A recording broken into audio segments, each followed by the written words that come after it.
How can property prices rise with no migration? Well, that's exactly what we're going to cover today. Hi, it's Nero here from Investment Rise, and in my last episode, I came out and said that I believe the next Australian property boom has already started. According to October's price data from CoreLogic, October was the first month that prices rose since back in May, and I believe that there are a number of other factors pointing to why we've passed the bottom of the overall Australian property market. Now, I know that's a big call, right? Especially since, according to many economists, we are still in a recession. There are many businesses still relying on JobKeeper in order to keep staff on. And especially in the unit market, trying to get a tenant is extremely difficult. And many homeowners, or rather investors, have had to drop their rents or go through many weeks of vacancy. But apart from this, there's another key factor that many of my critics have really tried to throw in my face. From Dan, who said, "I think it's way too early to crow about house prices. Clearly the government and the RBA have decided it's too big to fail, but I can't see much immigration, which is a big driver of prices in Australia." Or from someone, "Young guy, you need to be more matured to predict the long-term price growth of house prices. People like you with short-term mindset and who cannot think second or third degree issues are the cause for property price growth in the last few years. You looked at 5 factors and missed another 50 factors that could affect the price. What about huge drop in immigration in the next few years? Immigrants are not going to come here soon because of the travel restrictions, that was A, and B, because they can't get a job when they come here." And these were just the polite comments. Right? And I don't dare read out what some of the trolls out there said. Now, normally I don't bother responding to my critics immediately. I just let the data do the work for me. So, for example, in 2011, when I came out and said that a property boom was imminent, many people thought I was crazy. And yet we know from 2012 to 2017, Sydney and Melbourne had their biggest price increases on record. Then in late 2016, when I said that a correction was coming, especially to the Sydney and Melbourne markets, and they were no longer the places to buy for capital growth, especially in the next few years. Many people thought I'd lost my marbles and that I should just quit what I was doing. And yet we know now that between from July 2017 in Sydney and November 2017 in Melbourne until about mid-2019, we had the biggest price correction on record, right? So normally I just let the data speak for itself, but there has been one common issue that many of my critics have labeled at me, and it's this: how can property prices rise when we have no migration? Now, I get it. Migration has been a huge demand factor, increasing demand, which has then resulted in property price growth. And it is certainly a very powerful factor. And so I totally agree with that. However, the argument's flawed, isn't it? I mean, if prices are rising right now, then clearly the argument is flawed. So what's the flaw in the argument? Well, let me reveal what that is. But first, as someone with an economics degree, let's just look at some fundamental economic theory. The price of anything in the market is set by supply and demand. When demand is higher than supply, prices normally rise. When demand is lower than supply, prices normally fall. Right? That's the theory. And now, many proponents of the no migration equals no demand equals prices dropping are probably nodding their heads right now, because they'll argue that without migration, where's the demand for property? There's no doubt that migration is a very important factor, but saying that migration is the only factor that drives demand, and especially overseas migration, well, that's a bit rich, isn't it? I mean, that just literally says that house prices can't rise without migration, yet they are. So what is it then that's driving prices higher? And there are a number of demand-based factors that are present at the moment in our market. Number one, we have domestic migration. Now, of course, it's nowhere near as powerful as overseas migration, but we certainly have people from Melbourne, for example, moving up to Sydney or moving up to Queensland, and that's driving prices higher.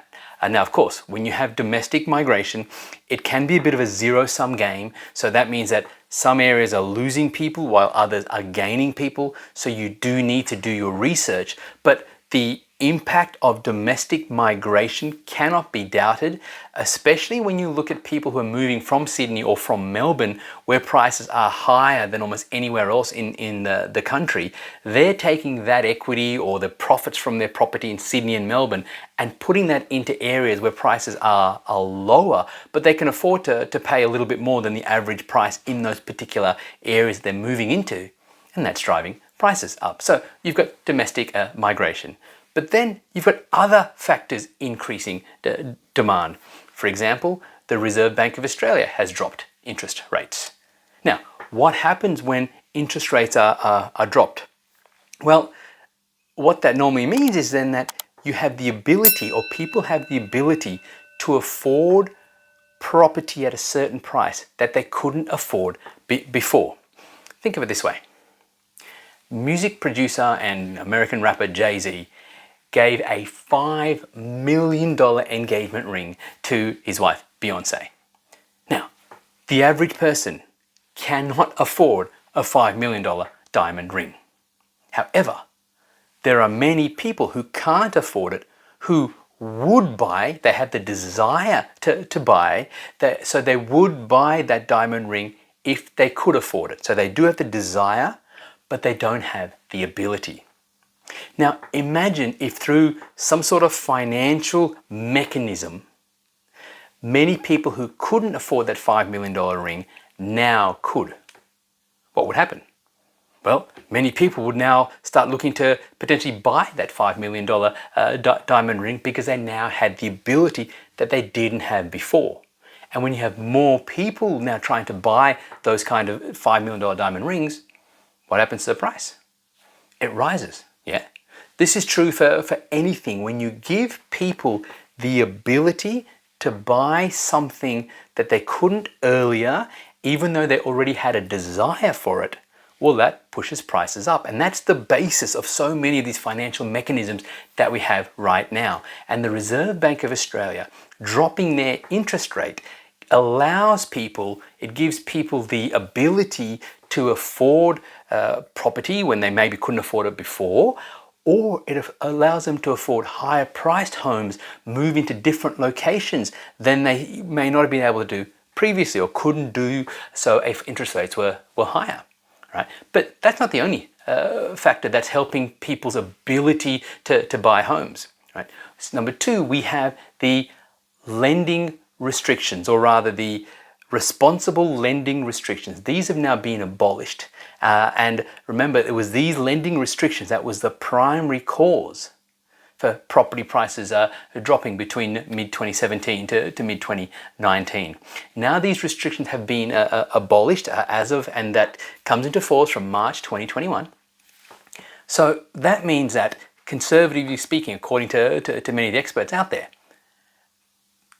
the average person can afford between, say, $70,000 to $100,000 extra. They can afford that much more than they can today, even without earning any extra money. Right? So again, we now have another mechanism that gives people the ability to afford more. But then the third financial mechanism that we have here is quantitative easing, or QE, also known colloquially as money printing. Right? Essentially, the Reserve Bank of Australia has now, authorised another $104 billion that they're giving to the banks for them to lend out. And they've literally just created this money out of thin air. So what do you think banks are going to do when they've got all this extra money sitting in there that they need to lend out, because that's how banks make their profits? Well, they're going to look for ways to lend it out. And one of the ways they're going to do that is by dropping their sticker interest rates, or the retail interest rates. So expect banks to drop interest rates independent of the Reserve Bank of Australia movement. Okay, so again, that's going to now increase demand and fuel demand for home loans, which will fuel demand for property prices. And we just have another demand-based indicator that's pointing towards price growth. Okay, so now there are some factors also pointing towards tightening of supply, which will only tip this equation further towards demand, and for those people wanting price growth further in their favor. But let's quickly look at what are these factors pointing towards increased demand independent of overseas migration. And mind you, I will then at the end of this video talk about what I think is going to happen when overseas migration does open up. So we do have a number of factors here pointing towards increased demand. As I said, three of them probably from our regulatory bodies, which is RBA dropping interest rates, increased liquidity from quantitative easing, and responsible lending regulations being abolished. Plus, we said we have domestic migration. But then we also have supply issues at the moment. In fact, according to CoreLogic, our freestanding house market is currently being undersupplied by about 10%. So what that means is that every time there are 10 houses that are sold and taken off the market, only 9 new ones come back on. All right, so that's tightening supply, especially in the freestanding home market. And then, according to HIA, or the Housing Industry Association of Australia, approvals are down 10 to 15% from where they should be. So again, we have now tightening supply, which means that, as I said from earlier on, when you have demand being greater than supply or supply less than demand, both mean the same thing, it's more than likely prices will rise. And currently, this equation is being attacked from both sides. We have a number of demand-based factors, increasing demand, as I said, but we also have factors decreasing supply, which means that the equation is tipping further in favor of price growth. But also consider this. At some point in the future, overseas migration is going to resume. All right, and there will be this massive influx of demand, but with supply, currently sitting at a lower than it should be, they can't just turn the taps on overnight. And so, what do you think that will do to prices that are already rising? What do you think that'll do to the rate of price increase when overseas migration is reintroduced? And it's quite likely that I think it's going to be reintroduced more quickly than many people thought just a couple of months ago. So I really believe that it's a great time to buy property according to the data. No, not every area is going to perform well, so you do need to do your research. And I think especially the apartment market, you've got to really think twice before buying an investment property to be an apartment. However, I believe that there are many areas that are pointing to some really good price growth. And the question you need to ask yourself is, well, which side of the equation are you going to be on? Are you going to be the person who jumped in and bought property? Or are you going to be the person who looks back in a couple of years and saying, gosh, I wish I'd bought property towards the end of 2020? Hey, thanks so much for watching.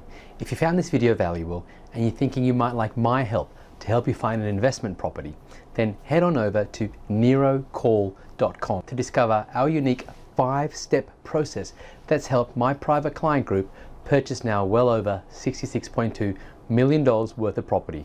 And then if you like what you see, you can book in for a half-hour phone consult with me personally. Either way, thanks again for watching.